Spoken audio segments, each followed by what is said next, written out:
And looking at the England versus All Blacks game, I think that gave probably everyone who watched it memories of the World Cup quarter and semi-finals. These games coming down to 1 point. I think the All Blacks were quite lucky to get away with that game. I thought England were actually really, really good throughout the majority of that match. But some positives about the All Blacks have to be said. Their skill set is just so incredibly high. You could see how fast they were moving the ball around the field.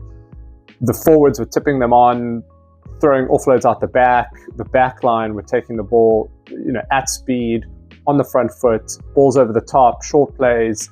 They're just operating on such a high skill set level that whether it's Cody Taylor in the outside channels or Scott Barrett or Damian McKenzie, they just have all these ball players around the field that know how to move the ball into the next channel. So I was very impressed with the All Black squad that was a relatively new mixture of players. Obviously a lot of familiar faces, the guys like Stephen Perifetta getting a chance at fullback, McKenzie starting at fly half, but it didn't really seem to disrupt their flow. They still have the same mentality of moving the ball around the field very quickly and very efficiently. So their skill set just gets them through, despite them sometimes not stringing together the best phases of rugby.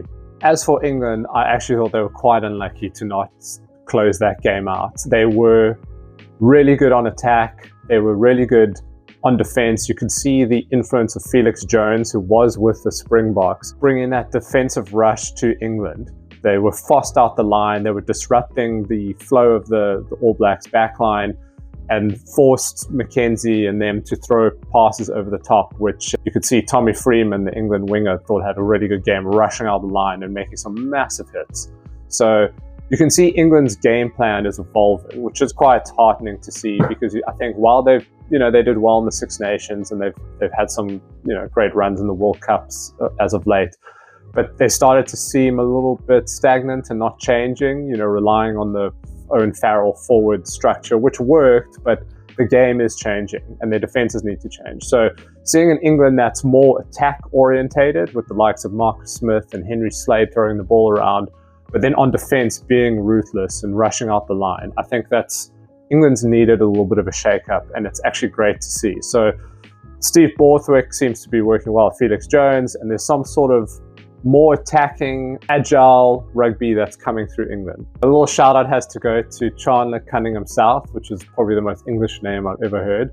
But he's been immense for Harlequins throughout the Premiership, and he's come into the England squad and he's just playing awesomely. With him, they found a kind of an enforcer, but a very athletic, loose forward who can get offloads, who can run, who can tackle, who can do everything they need. So I think them shifting a Toje into more of the grunt work and having a guy like Cunningham South running around the field and taking the ball into contact and looking for those little tip-offs into the back line, playing it out the back, I think they've got a really, really good player there. So the England squad seems to be kind of finding a little bit of comfortability. Just on England's attack, I thought they were really good with ball in hand. Marcus Smith using that double pump to pull defenders out of the line and puts a few players through some gaps. I did think they put it onto the boot a little bit too frequently. When they were in their own half and getting out of their own half, that was, I think, the right solution, turn the All Blacks around. But sometimes they were kind of getting a bit of momentum in the All Blacks 22 area, and they were putting through kicks that were kind of just being scooped up by McKenzie or Perifetta. So I think the England attack is really evolving. I think they just need to have more patience, and I think you'll see some good things coming from them in the remainder of the test season. And a mention has to go to Scott Robinson, Razor, who had his first run out as All Blacks coach. I must say, one of the cool things to see is, in recent years, All Blacks coaches, while incredible, the Ian Fosters, Steve Hansen, Graham Henrys, relatively stone-faced individuals. You don't really see much personality or charisma from them. Seem like really nice guys, but they're pretty stone-faced in the coaching box. Seeing Scott Robinson standing up, down, losing it, running around, and having a really interesting interview after the game, I think was really cool to see. It's kind of like a different style of All Black coaching.